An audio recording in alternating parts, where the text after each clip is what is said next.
How's it going, my dudes? Welcome back to another video. So this is the One Punch showcase for the Whitetail EX, and I'm going to go through all the units very quickly over here. Okay, we have Mura and Sushi, very standard, Owl and Elk, Heartleaf and Jester. So some of you guys may not know what Heartleaf does.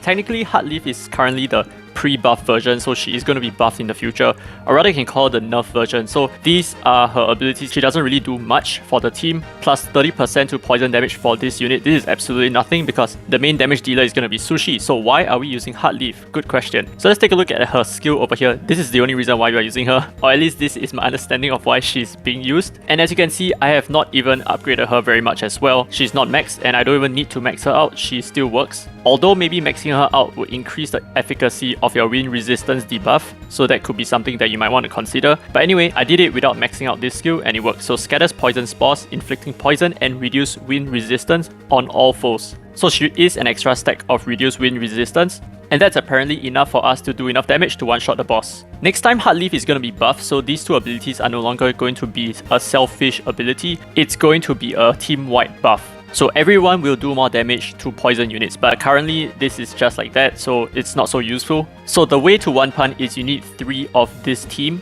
but if you want a slightly more stable run, you may replace Elk, and you can replace Elk with Floretta. So let's take a look at what Floretta is and what she can do. This is Floretta. Okay, so I've talked about her before. Basically, she casts Mire on the boss with no proximity requirement, and at the battle start, she gains 100% skill gauge, which is very important for this one punch to work. So Melcel is not going to be possible over here because Melcel, while she does Mire on the boss, she does not have 100% skill gauge at the start, which is very important.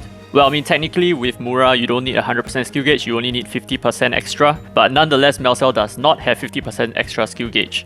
Okay, so for this team, Owl and Elk will go first, pushing 25% skill gauge onto your Murakumo, and then Heartleaf and Jester will follow up soon after, pushing another 5% onto your Murakumo. Therefore, your Murakumo starts off with technically around 80% skill gauge. So we are going to down the boss by inflicting a 6-chain combo. So Murakumo has only 80% skill gauge, and that allows the 6-chain combo to take its effect and down the boss before our Murakumo can take its turn to use his skill.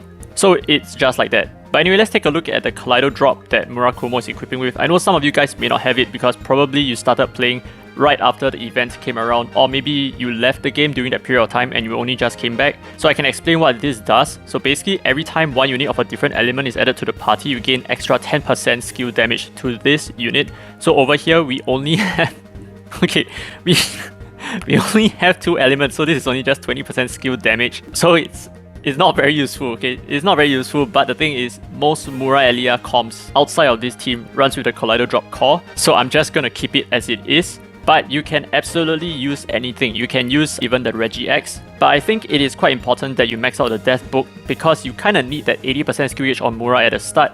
75% skill gauge may not be enough, so I think level 4 Death Book is a must. And if you guys do not have this armament as well, this is the Prismatic Dual Blades. It comes around pretty often, or at least the game has given us 2 events that drop this so far. And what this does is at the battle start, you gain 40% to the skill gauge for this unit. So if you do not have this Prismatic Dual Blades, you can definitely opt for other alternatives. You can definitely go with the Gacha book. So without further ado, let's take a look at the team in action. So for the first round, we are going to run with 3 clones. I think if you want stability for this team, you may need to tap at the start. This time round is not so much about syncing your skills to go off together at the start, but rather for you to jump to the left. And I did not tap at the start, but this is just for you guys to take note of. So as you can see, our Sushis are just waiting for the 6-chain combo to land. And now that the 6-chain is up, it's about time that Sushi uses his skill. And the boss has only about 30 million HP, so it is very easy to one-punch the boss this way. Yeah, the run wasn't the cleanest because we still had to do a little bit of follow-up DPS. But generally, if you max out your Heartleaf and not like me, your wind resistance debuff is going to be a little bit stronger, and therefore you can do a little bit more damage as well. And there you go, 17 seconds for an extremely free-to-play comp. You don't even need Kohane for this build.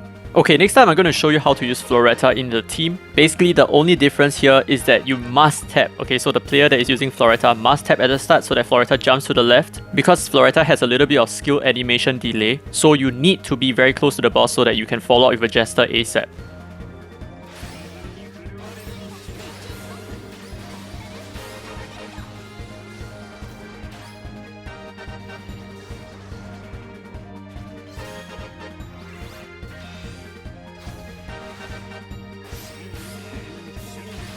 And because I did not run an Elk but I ran with Floretta instead, my damage dropped so much to about 11 million damage. And because of that, if your team is not strong enough, you would then need to follow up with some extra DPS just to clean up. Not very pretty, so you should make sure that your team is strong before using a Floretta. Anyway, that'll be it for this video. I hope you guys enjoyed it. If you did, don't forget to leave a thumbs up. It really helps the channel. Drop a comment if you're not sure about anything. And this has been free to play, by the way. And as always, I will see you in the next video.